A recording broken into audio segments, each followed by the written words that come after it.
Assalamualaikum warahmatullahi wabarakatuh. My name is Mujahid bin Kamal, metric number 1621901. Okay, for our assignment, our group have chosen the topic of diplomatic relation between Russian Federation and ASEAN. Okay, so in this assignment, I've been assigned to write about the introduction of the assignment and as well as the conclusion. Okay, so first of all, we do know that Russia is a huge country, right? Russia is the most powerful country in the world. No, we cannot say like that. Russia have a huge reputation historically in the world history, right? Even now, the biggest country in the world is Russia itself, and even during the era of Tsar Russia, there are huge involvement of Tsar Russia in the World War One, as well as in the World War Two, and during that time, Soviet Union. There are the most huge among the most huge character in the Second World War, and as well as the Cold War. The involvement of Soviet Union is very huge, which is the Cold War itself between the United States of America and the Soviet Union. After and until the collapse of Soviet Union in 1991, where the Soviet Union lost many member states, which is Kazakhstan, Ukraine, Estonia, Latvia, Belarus. Okay, right? So, okay, why we choose ASEAN to be discussed with their diplomatic relation with Russian Federation? Okay, first of all, we do know that Russia is a very huge country, right? But at the same time, during the collapse of Soviet Union in 1991, and then it was replaced by the establishment of Federation of Russia, and at the same time, but it almost not very same time, but at the same era in the modern world, our modern world, the establishment of the Asian organization have been established. Okay, so why we found it very interesting? Okay, so as we know, Russia is a very huge country, right? They have very important involvement in world history. They are huge in military power, and their foreign policy is sometimes we can say that very much what we can say about Russia foreign policy is sometimes their policy is not meant to be to maintain peace in the world. Okay, I will clarify about that point. Okay, as an example, as we know, during the bombing of Syria, right? Okay, there are the usement of biological weapon, right? Biological weapon and bombs. And during that time, the United Nations, right, want to exercise investigation about who is the man behind, who is the individual behind the usement of biological weapon in the Syria. However, the Russian Federation use their veto power in the United Nations Security Council to express that they don't want an investigation to be involved in that bombings. So from this event, what we can see that we are not really, talking bad time. We are not really talking. We are not expressing that Russia is a bad country.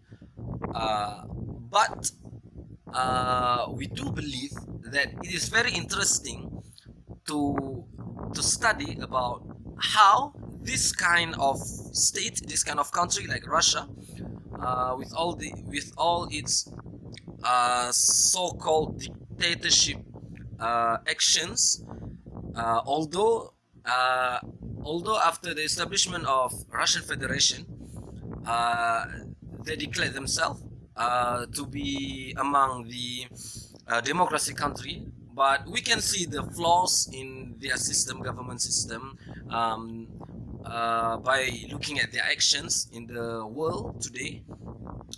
We found it very interesting to see how this kind of country react and have diplomatic relation with tiny country like Asian countries. We are not declaring ourselves as tiny country, but we're trying to say that we are new. Asian are very new, and we are not very much involved in the world history, huge world history like World War and Cold War. We are not very much uh,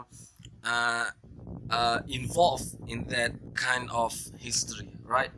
So, okay, so that's why we choose that's why we choose this topic. Okay, okay. So the second point is why. Okay, right. Okay, so after the establishment of Russian Federation and Russia is lost, Soviet Union has collapsed. There are loss to by the collapse of Soviet Union. We can say that there are loss to the United States of America in the Cold War, and they found it is very difficult for them to have a very good diplomatic relationship between Russia and other major states, other superpower states like China and United States. So they turn to Asia, right? Okay. So at the same time, that is a fact. This is a fact, right? Okay. Uh, Wait. Okay. Uh, in the other hand, why Russia want to have diplomatic relationship with Asia is because, according to Asian Statistic Data Portal 2018, Russia lagged behind countries such as India and South Korea in terms of commodity trade between Asian countries. Right? Okay. With a mere $16.7 billion, this is how Russia trade commodity trade with Asian countries, 16.7 billion, compared to India, which is 73.5 billion, and South Korea at 152.5 billion dollars respectively. Okay, so what we can see is doing uh, uh, by relationship a good relationship with Asian, it will give huge benefits to Russia, right? Okay, so because of that, in our assignments, we clarify states by states. I mean, how Russia deal with Malaysia, how Russia deal with Indonesia, how Russia deal with Vietnam, and all of the Asian states we have right, and we will present to you how Russia foreign policy deal with that, right? Okay, so I really like to talk about our instructors, what our instructors said about Russia, why we study Russia. This is because like I said just now, sometimes or somehow Russian foreign policy are not meant to maintain peace in the world, and for the most of the country that used to be member states of Soviet Union like Kazakhstan, Ukraine, Latvia, and Belarus, to be neighbor with Russia is not a good luck. So, to study how this kind of behavior of the country like Russia deal with, for us, a tiny group of states like Asian, is very interesting to be discussed about. That's all from me. Thank you.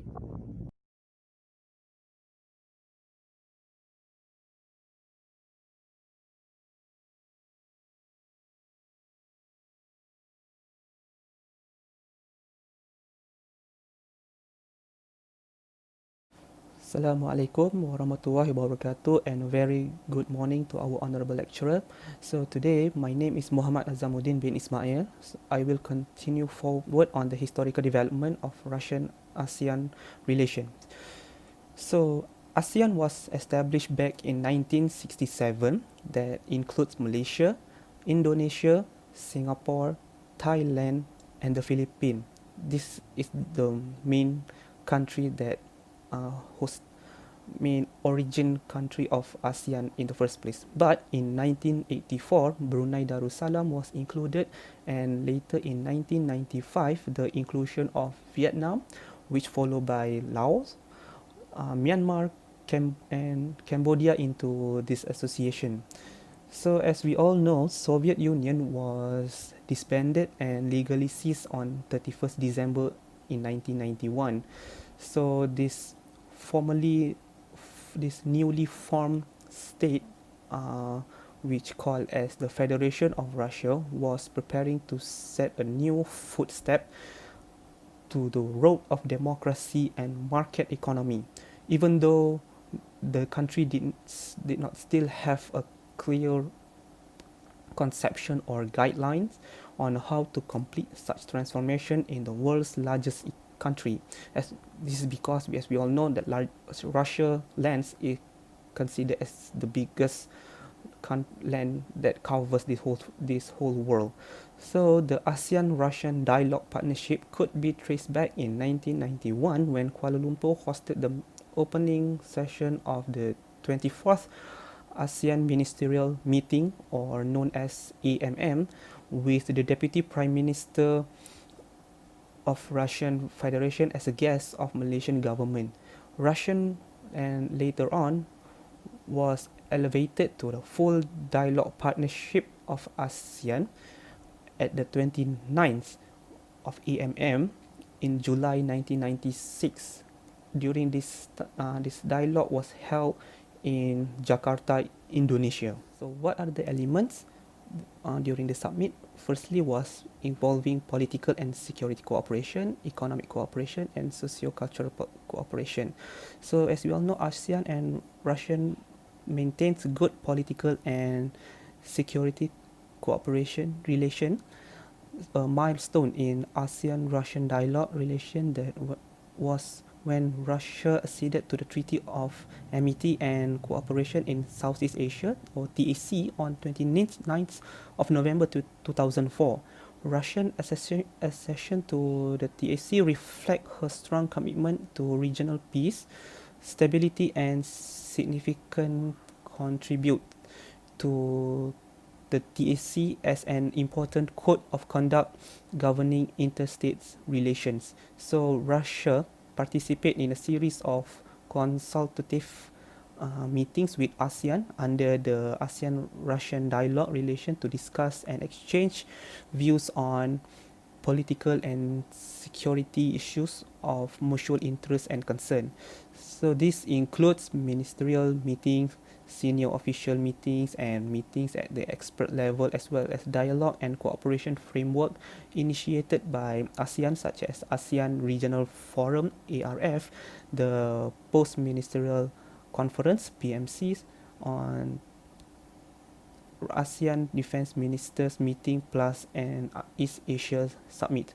So at the first ASEAN-Russian Summit in December 2005 in Kuala Lumpur, as I mentioned earlier, ASEAN and Russia signed the joint declaration of the heads of state government of the member country of ASEAN and the Russian Federation on progressive and comprehensive partnership. So the joint declaration promotes to strengthen the ASEAN-Russian dialogue partnership in a wide range of areas, including political and security, economic development cooperation. So ASEAN and Russia also adopted a comprehensive program of action of 2005 till 2015 to realize the goals and objectives set out in the joint declarations.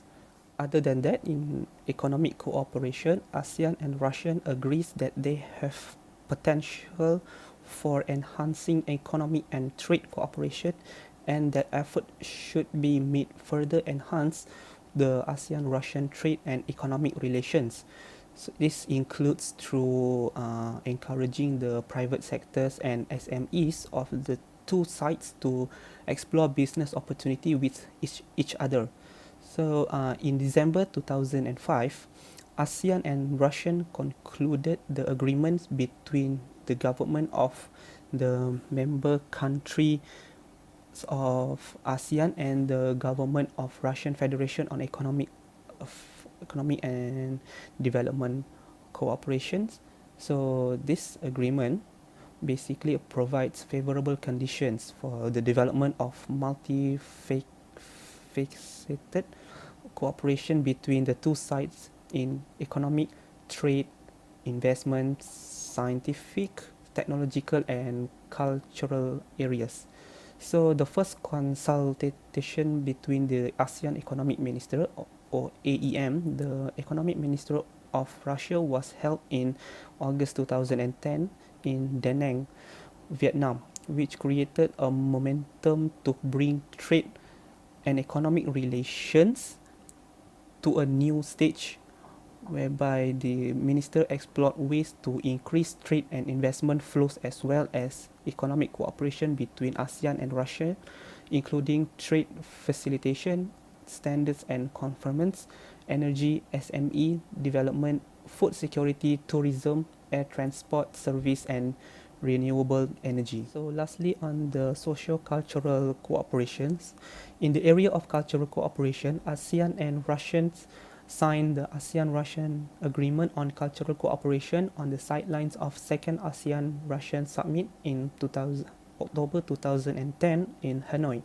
So this agreement was aimed to promote and develop cooperation and exchange in the ideas in the fields of music, theatre, archive, libraries, museums, cultural heritage, dance, and other form of artistic forms. So cooperation between ASEAN and Russians after the signing of these agreements includes, among others, the ASEAN-Russians Youth Symphony Orchestra, which was successfully held in Bali in 2010, later Phnom Penh in November 2012, Bandar Seri Begawan in September 2013, and Naypyidaw in 2014.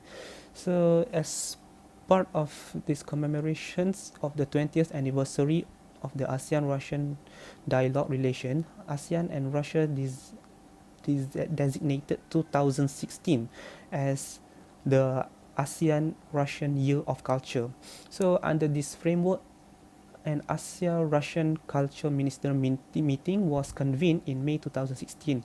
So during which the ministers agreed to further promote cultural exchange in music, theatre, archive, libraries, museum, cultural heritage, dance, visual art, film, copyright, folk craft, decorative and applied arts, circus, and other artistic form. So in conjunctions with the meeting, Sergei Kovalchuk's photos exhibition on ASEAN and the ASEAN-Russian Culture Festival were also organized. Another significant stage for ASEAN-Russian dialogue relation was staged during the third ASEAN-Russian Federation Summit in November 2018 in Singapore. So the summit in Singapore agrees that the elevation of ASEAN-Russian relation to the strategic partnership. So the summit also adopted the statement of ASEAN-Russian Federation on the cooperation in the field of security and in the use of cooperation in the field of security and international information and communication technologies, and witnessed the signing of the Memorandum of Understanding (MOU) between the Association of Southeast Asian Nations and the Eurasian Economic Commission on Economic Cooperations. So the vision, however, is still quite far from becoming a reality for now. But this is because as of now, only Vietnam was the only one that has ratified a free trade agreement with the EU, which was finalized in May 2016, while other Southeast Asian countries could only show varying degrees of interest, including Singapore, the region's most competitive economy. So, however, ASEAN-Russian cooperation has now begun to concentrate on comprehensive program of action (CPA) to enhance cooperation between ASEAN and Federations of Russia of 2016 to 2020. So the aim was to promote and enhance ASEAN-Russian dialogue relations that mainly assist ASEAN in the effort in regional economic integration and community building. So after the ASEAN Charter entered into force, and from the long-standing ASEAN-Russian dialogue relations, you can see Russia has authorized their ambassador to ASEAN since 2009 and thus established its diplomatic missions to ASEAN based in Jakarta, which was officially commenced on 9th August of 9 August of 2017 by Russian Foreign Minister H.E. Sergei Lavrov. So the first dedicated ambassador of the Russian Federation to ASEAN was H.E. Alexander A. Ivanov, presented his letter of credence to Secretary General of ASEAN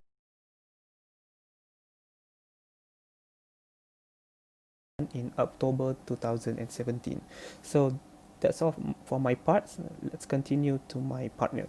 Assalamualaikum warahmatullahi wabarakatuh. My name is Muhammad SYAFIQ, and today I would like to talk about Russia and ASEAN collaboration through the ASEAN-SCO and EAEU partnership. Now, as an introduction to this topic, I would like to recap on Russia's foreign policy towards ASEAN countries. Now, after the Cold War and the fall of the Soviet Union, Russia had a choice to form an alliance with multiple countries and multiple organizations across the international scene, one of which is ASEAN, which consists of Southeast Asian countries such as Singapore, Malaysia, Vietnam, amongst others. Now, the relationship between Russia and ASEAN is fairly new, but could be traced back historically. However, there are also other major superpower countries such as the United States of America, Japan, India, and South Korea, who had already made a mark in the ASEAN region. For example, in trade commodities. In trade commodities, Russia is lagging behind with countries such as South Korea and India. For example, South Korea trade commodities with ASEAN countries is as high as $152.5 billion, while India is at $73.5 billion. Compare this to Russia, who is lagging behind at an amount of a mere 16.7 billion US dollar. Now, the United States of America and China are leading the charge in establishing solid foundation within the ASEAN region. Now, this is not to say that Russia as a country and a federation is too little too late to form alliance with ASEAN countries and its members, but they are beginning ever so slightly. Now, I would like to talk about the attractiveness of both the partnership between ASEAN and Russia as a whole. Russia was willing to consider a certain extent the core or the value of ASEAN policy, which would be beneficial towards Russia's relationship with China. And Russia would also like to have relationship with ASEAN countries, which could foster bilateral relationship between the countries, which would also lead to further multilateral relationship that would benefit both parties as well. Now, for example, within the ASEAN region, the United States, for example, has enforced an embargo to Indonesia in the year of 2001, and it opened the door for Russia to supply arms and signed arms deal with Indonesia, followed by a vital event which is called as the Treaty of Principles of Friendly and Partnership Relation in 2003. Furthermore, it opened avenue for Russia to have further relation with other ASEAN countries, because now they have begun to talk arms deal and having foreign policy relation with Indonesia, for example. Even though Russia may not have been dominant within Indonesia's context, it can be seen that the beginning of their partnership for almost 30 years are starting to bear fruit to this day. Now, in addition, I would like to move on to the association partners that we have been talking about, which is the ASEAN, SCO, and EAEU. Firstly, I would like to introduce what is ASEAN. ASEAN refers to the Intergovernmental Organization Cooperation between 10 countries in Southeast Asia, such as Indonesia, Vietnam, Singapore. Now, SCO stands for Shanghai Cooperation Organization, which could be defined as an intergovernmental organization that focuses on regional economic and political initiative. It has member nations such as China, Russia, Tajikistan, Uzbekistan, and Kazakhstan.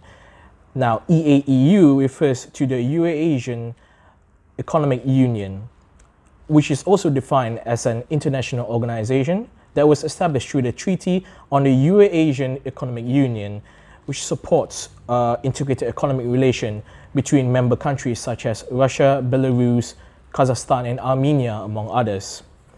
Now, this partnership between three intergovernmental organizations, ASEAN, SCO, and EAEU, was actually formed during the Sochi Declaration, which recognized various matters regarding the partnership between ASEAN and EAEU as a start, such as considering to propose a comprehensive trade area, as well as intensifying efforts to combat transnational organized crime, which Russia has actually expertise in these kind of situations, and therefore Russia may provide the adequate training required by such countries who would like to combat these transnational crimes. And therefore, according to Korolev 2018, the partnership would benefit both Russia and ASEAN, as Russia would attain significant market presence that would allow Russia make materials to be promoted within the region, as well as fostering and solidifying foreign relations with ASEAN members. Therefore, as we've seen lately, there are talks in combating international terrorism, which Russia has also experienced in this matter, and it comes to no doubt that several countries within the ASEAN region would like to borrow and even learn from Russian expertise in combating terrorism. Now, I would like to attract your attention to the strategic partnership between Russia and Vietnam, because this partnership is one of the most interesting partnership that we can see for quite some time. The dynamic between both Russia and Vietnam had entered a comprehensive strategic partnership in mid-2012, which amplifies the cooperation between both nations in various avenues. For example, the connectivity of Trans-Eurasian in Russia would benefit Vietnam from multilateral negotiation to the Great Eurasia Partnership (GEP) that would extend beyond Russia. And according to my reading, Vietnam was the first country in Southeast Asia to sign an FTA, which is a free trade agreement with Russia, which also extends the partnership from Russia into the EAEU, which is the Eurasian Economic Union. Among other ventures, Vietnam also had agreed for the FTA for Russia to supply their own cars and trucks within Vietnam, which allowed Russia to gain a new share in the Vietnamese economy. For example, the FTA allowed Russian and Vietnam cooperation to take advantage in joint ventures and also partnership opportunities, such as a Russian-based company called Gazprom entered a joint venture with a Vietnam company called Petro Vietnam in 2013. And according to a study, the company aimed to have Ho Chi Minh City, which is one of the biggest cities in Vietnam, to adapt the usage of natural gas in all public transport vehicles.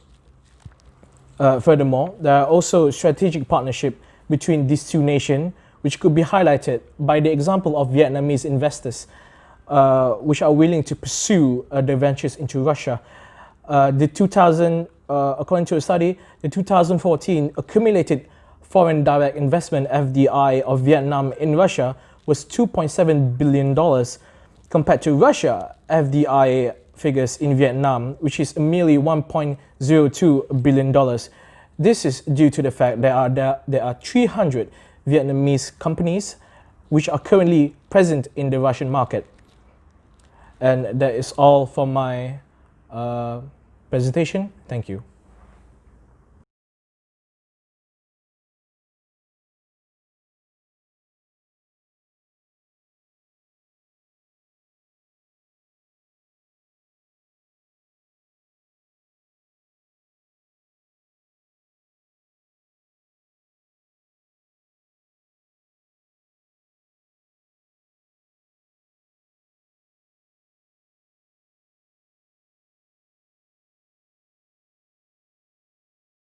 Bismillahirrahmanirrahim. I am HAZIQ FAISAL and I will explain about the relationship between Indonesia and Russia. So the bilateral relationship between both countries was formally established in 1950, but it actually has been started earlier than that year because the Soviet Union support the Indonesian struggle to liberate themselves from Dutch imperialists. Okay, so Soviet Union they support the Indonesian cause by voicing the plight of Indonesian during the assembly in the United Nations, and due to the Soviet status as the veto power in the United Nations Security Council (UNSC), it pressured Netherlands to halt the aggression towards Indonesia and later recognizing the independence and sovereignty of Indonesia. Okay, so first President of Indonesia, Sukarno, he visited Moscow in 1956, and this visit helped to strengthen the relationship between Soviet and Indonesia, in which the Soviet granted $100 million of loan to Indonesia, and later when Nikita Khrushchev visit Jakarta in 1960, the Soviet Union added another $150 million of loan for Indonesia. And this good relationship between Indonesia and Soviet helped Indonesia to be friends with other Soviet allies in the Warsaw Pact, such as East Germany and Czechoslovakia. So these Soviet satellite states also granted Indonesia loan, and the total amount of loan granted by the Soviet and also its ally to Indonesia from 1955 to 1961 was 362 million. Okay, so this loan was mostly used by Indonesia to strengthen and build its military capability, and they managed to acquire some sophisticated military asset from Soviet like Mikoyan Gogorich MiG-21 supersonic jet fighter and also Tupolev 16 strategic bomber. So it made Indonesia to become one of the most formidable military forces in Asia-Pacific region during that time, and it helped them to confront the Western power in Southeast Asia region, such as Netherlands that helped the West Papua which was claimed by Indonesia, and also the United Kingdom or British that helped Malaysia that was confronted by Indonesia due to opposition by Sukarno that viewed Malaysia's idea as neo-colonialist and imperialist. Okay, so this factor, the vocal and critical stance by Sukarno towards the Western power and also the colonialism and imperialism, as well as his alliance with the Indonesian Communist Party (PKI) in the domestic politics, made Soviet to favor and like him. Okay, so it made Indonesia to achieve the golden era or golden period of relationship with the Soviet Union, and it is said that Indonesia was the Indonesia received is the only non-communist state that received generous amount of aids from Soviet Union. Okay, but this golden era of Indonesia-Soviet relationship was abruptly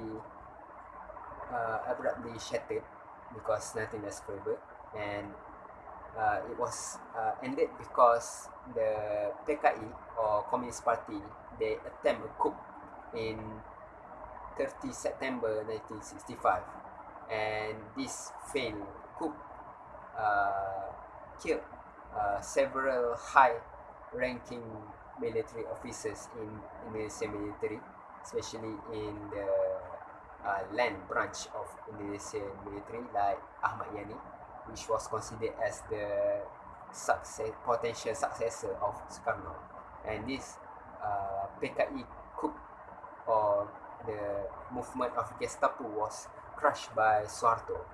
So this failed coup by the communist PKI somehow helped Suharto to rise and later succeed Sukarno as the president of Indonesia. So under Suharto, Indonesia shift its foreign policy from favoring the Eastern Bloc to being pro-West or pro-United States. But in 1989, Suharto visited Moscow and signed a statement on the basics of relations of friendship and cooperation in various fields. That was near the end of Cold War, and later in 1991, Soviet collapsed and evolved to Russia. Okay, but Indonesia experienced change also when Suharto was forced to resign by the massive protests and demonstration across Indonesia, especially in Jakarta, by the Reformasi movement. So the era of Reformasi or Reformation restored the good old days of Indonesia-Russia relationship, and this rapprochement was initiated by the daughter of Sukarno, Megawati Sukarno Putri. She visited Russia in 2003 and signed a declaration of friendship with Russia, which cover various aspects such as foreign investment, education, military, and technology. Okay, and she also brought to home military equipments for Indonesian military. Okay, so before this, during Suharto era, Indonesia was heavily relied on equipment from the Western power like United States, but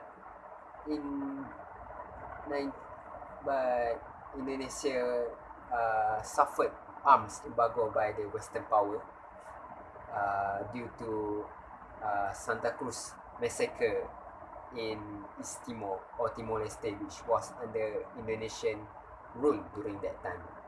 Okay, so why Indonesia suffered arms embargo, why the Western power imposed arms embargo towards Indonesia? Because because the Western power, like United States and European Union, they make the requirement for human right enforcement as one of their demand for the country to buy their military equipment from them. Okay, so in order to buy military equipment from the Western power, that country must be pro human right, must be liberal and other else lah. Okay, so due to that reason, it made Indonesia to be considered Russia as the prospect for the military equipment. So it made Indonesia to buy military equipments from Russia again, like during the era of Sukarno.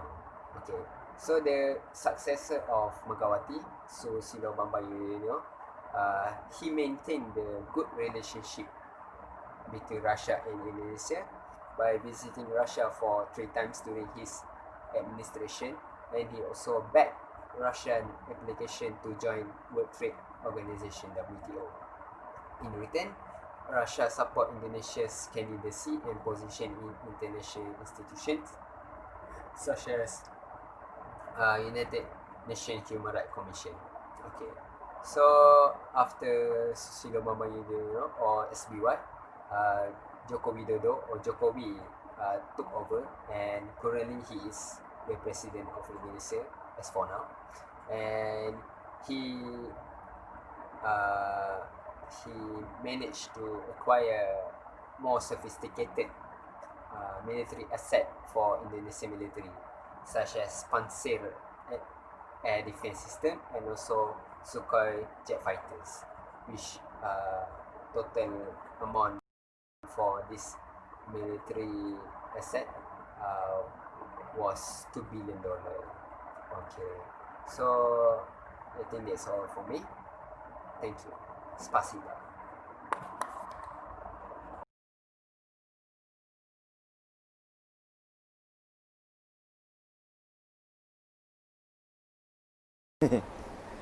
Okay, bismillahirrahmanirrahim. Assalamualaikum warahmatullahi wabarakatuh. So my part for this assignment regarding on Malaysian and Russian relationship.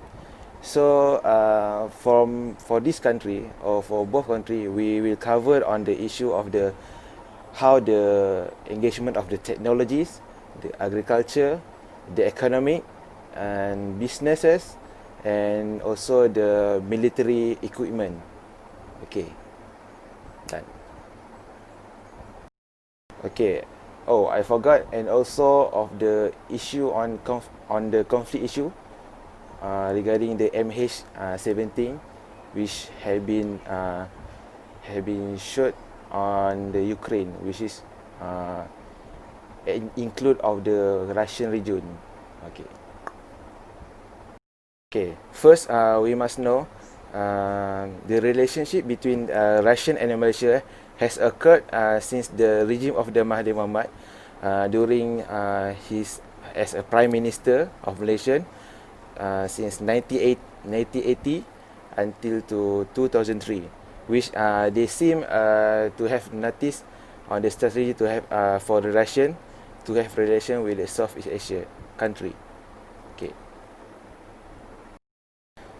Even though the Malaysian have a relationship with the Russian, but still Malaysian have a alignment, stay in alignment between the West and trying to balance the power and between the US and Chinese power in order to maintain a freedom of power for both region. Okay, so in 2018 we can see the Malaysian have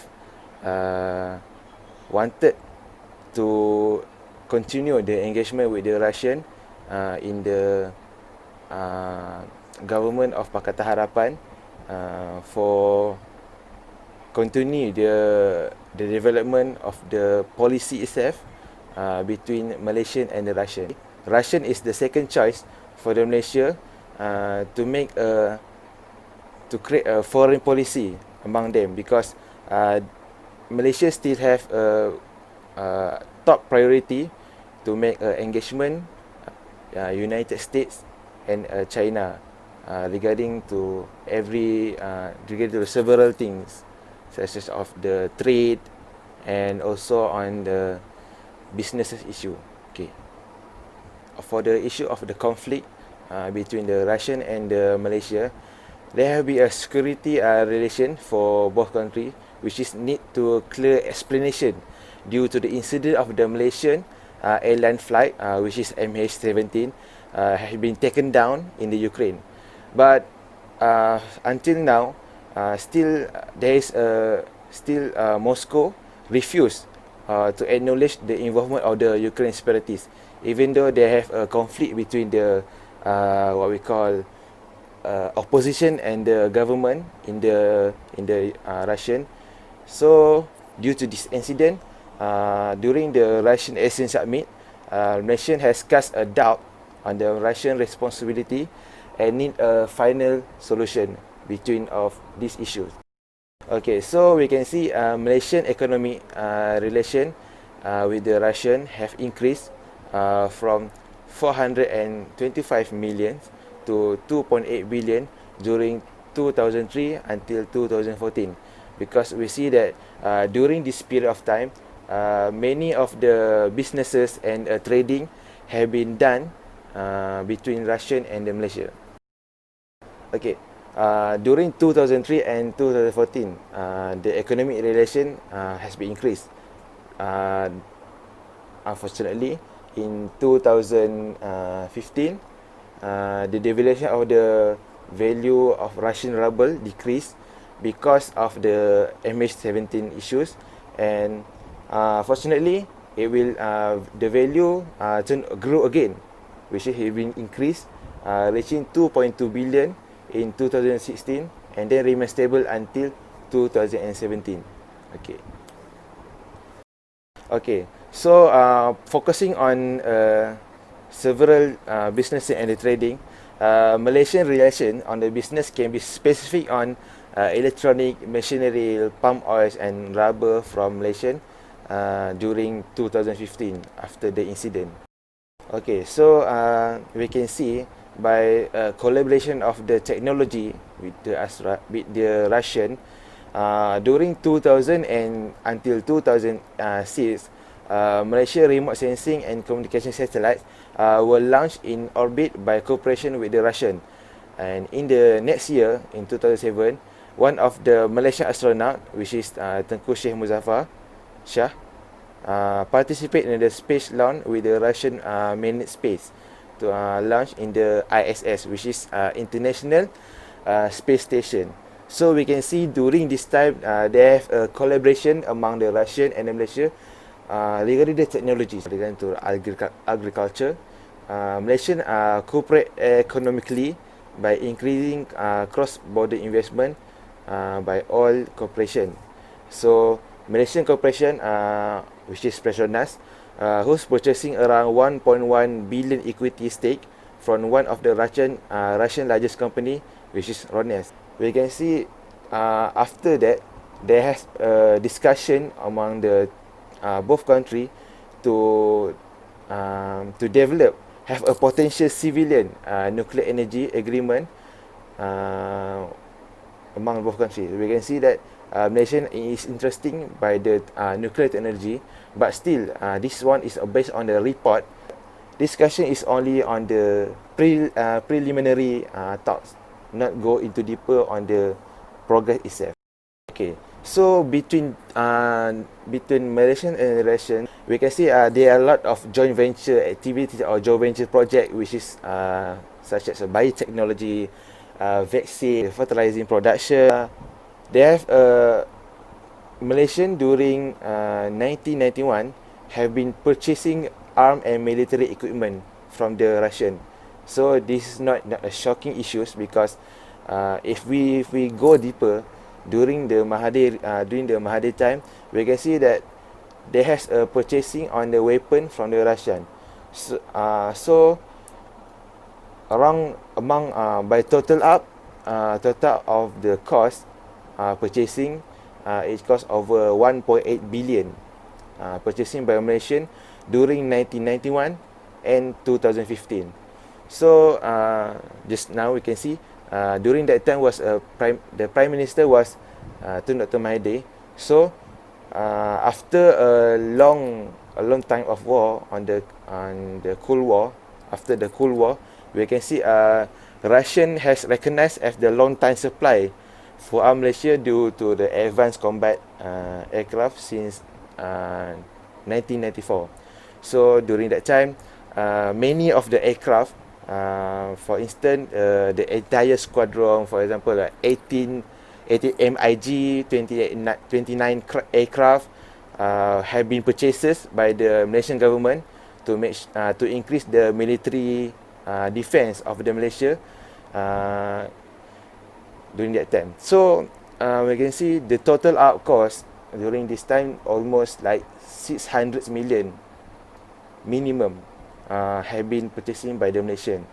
So this is not this interesting because Malaysian is the earliest which is buying a weapon after the Cold War from the Russian. They buy 18 combat aircraft which is more advanced compared before. For example, like SU 30MK, which is a multi-role fighter, cost around 600 million, and after that there is more purchasing later. The continuous of the army purchasing from the Malaysian. This because the Malaysian want to upgrade their protection, such as long coastline, maritime traffic in the Malacca Strait and South Asia Sea, for example. This is for the defending purposes on the Chinese aggression. So we can see during that time they want to upgrade, so make sure that all the weapon has been can be used, updated to taking down all the issues happen in the maritime traffic during that time on the Malacca Strait and also South China Sea. Okay, so now we are focusing on how the collaboration or the bilateral cooperation between Philippine and Russian relation. So of the part of history, we can see there are a lot of the timeline or throughout the historical period, there have been an engagement between Russian and the Philippine even before the Cold War, because we can see because the Russian empire is quite big. So by part of the several part of the Asian before this become food supplies, or we call land for the food supplies, and the raw supply security in the Russian Far East. So we can see during the one of the king, which is Russian emperor, which is Alexander first, have been developed on trade with the Southeast Asian state. That is before the Cold War. And then we go into during the Cold War, Philippines were maintained through the Comintern, Profitern, and the Communist Party of the United States. But still, during that time, Philippines was the colony of the United States. And then after the Cold War, we can see that the dissolution of the Soviet Union was formally on the December 1991, and Philippines recognized Russian Federation as the Soviet state successor in the December 28, 1991. Okay, so we can see for the Philippine and Russian relation, we just focusing on the military issues and the conflict issues, because throughout this period we can see there are a lot of issues before this. So I'm just focusing on the military agreement and also a quite simple economic explanation by both countries. The issue of the drug trafficking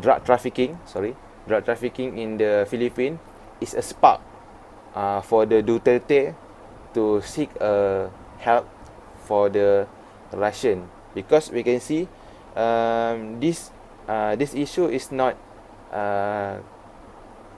not a problem, but due to the provoking of the US, we can see that Duterte seek help from the Russian by purchasing the equipment, and later on they have several engagement and several bilateral meeting and bilateral cooperation between Russian and the Philippines, and then there are some visit from to the Manila and the Moscow by their secretary and defense department itself. And later on we can see there are a lot of military equipment have been bought by the Philippines.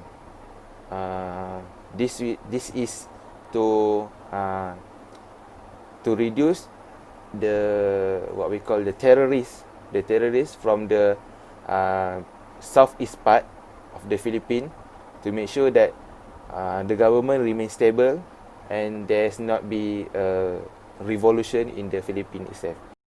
Okay, so for my part, for the Philippines and the Russian, I'm just covering on the issue when during the 2016, when the Duterte become a president of the Philippines after the election. As we can see, his name is Rodrigo Duterte as the president of the Philippines. So before this, there is no collaboration between the Russian and the Philippines until during the 2016. There's a bilateral relation practical have been done. Duterte taking an action during 2016, having a having a bilateral relation with the Russian because of the US or United States criticism on the judicial killing and human rights abuse. We stepped the campaign being held by the Duterte, which is to reduce the drug in the Philippines. So we can see during that time, Duterte want to reduce the drug trafficking in the Philippines, but due to the criticism of the United States, the campaign held had been not going smoothly, as we can see, not going smoothly because of they claiming that this is not what we call the real or this is not we call humanitarian issues. So after that, by taking an action, Duterte by his during his press conference, he said that to have a collaboration with the Russian by purchasing a weapon from Russian and the China itself. So due to this statement, following thereby have a following high level meeting between Russian and the Philippines.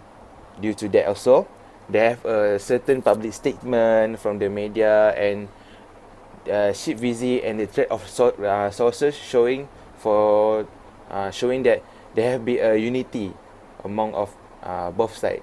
So I just want to add, because of the statement, several ship from the Russia take this as an opportunity to arrive or sail at the they stop at the port of the Philippines for repairing and trading resources or something.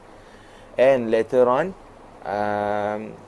during after the meeting have been held, both the President Duterte and the Putin during ASEAN Summit in 2016, and the following November in the Summit of the Lima, and then there is a bilateral meeting among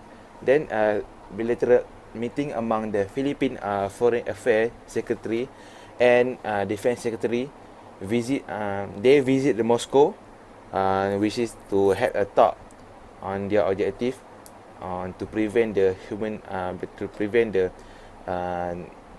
what we call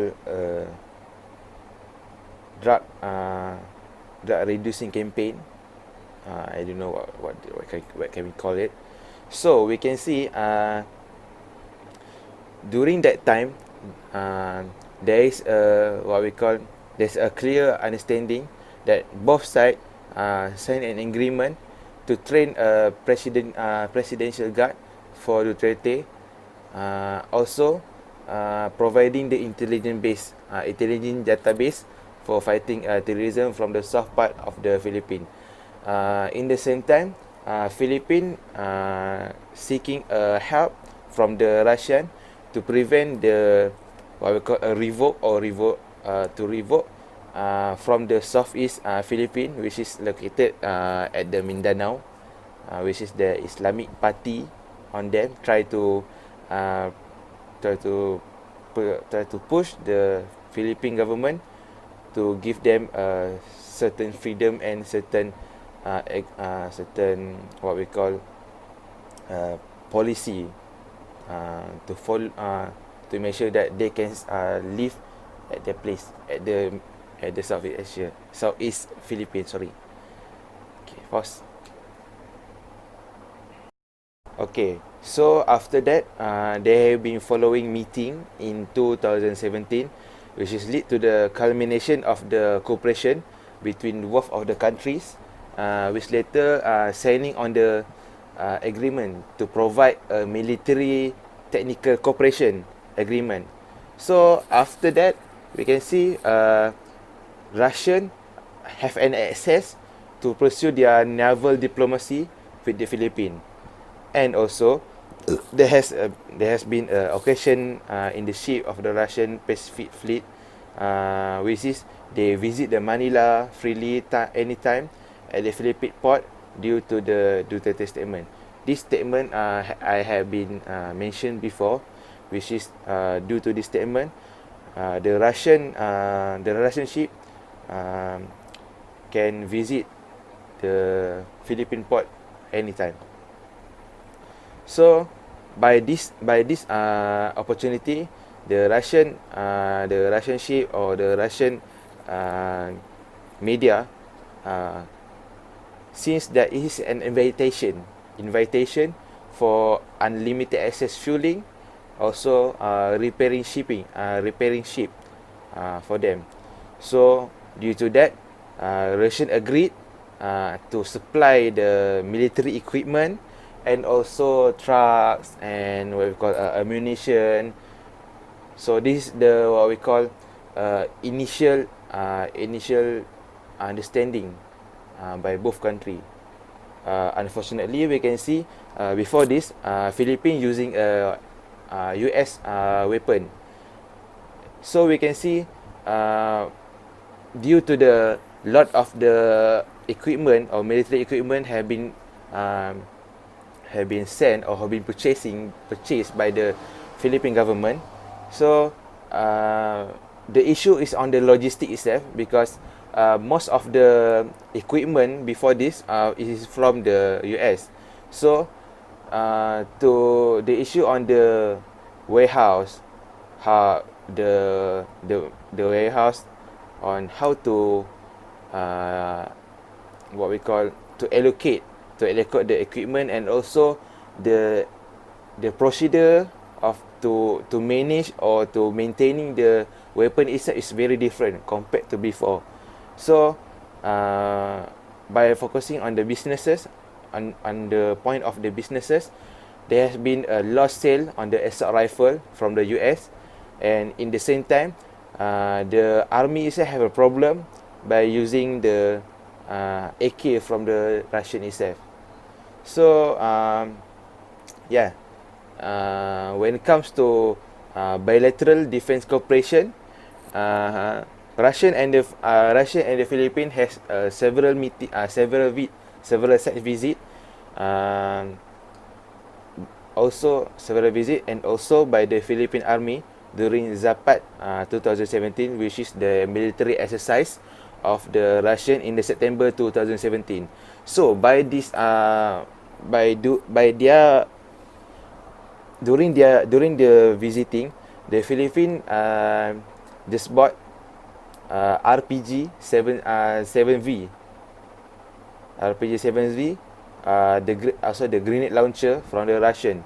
So even though that this kind of the equipment is not very potential or not very quite expensive, and this is what only for the grenade itself, the grenade launcher, this make a symbolic to start the purchasing on the others military equipment system. Okay, so later on the Russian have other arm deals such as artillery system and submarines and what we call the Mi-17 helicopter and several armored vehicle to make sure that the Philippine region and also the several state in the Philippines been secured, and also to fight back with the south part of the Philippines to by reducing their revolt on the government itself. However, due to the buying of the military equipment, there have been a problem regarding to the logistic and the manual differences regarding to the both type of military weapon from the US and the from the US and the Russian, because we can see the issue on that is not very quite a problem, but it will become a problem when the army need to set up a new SOPs and new manual for them to use. Okay, just now we talk about the military equipment, but when we see the trading between among both country, the economic ties seems limited for Russian and the Philippines, because we can see there's the trade volume between both country only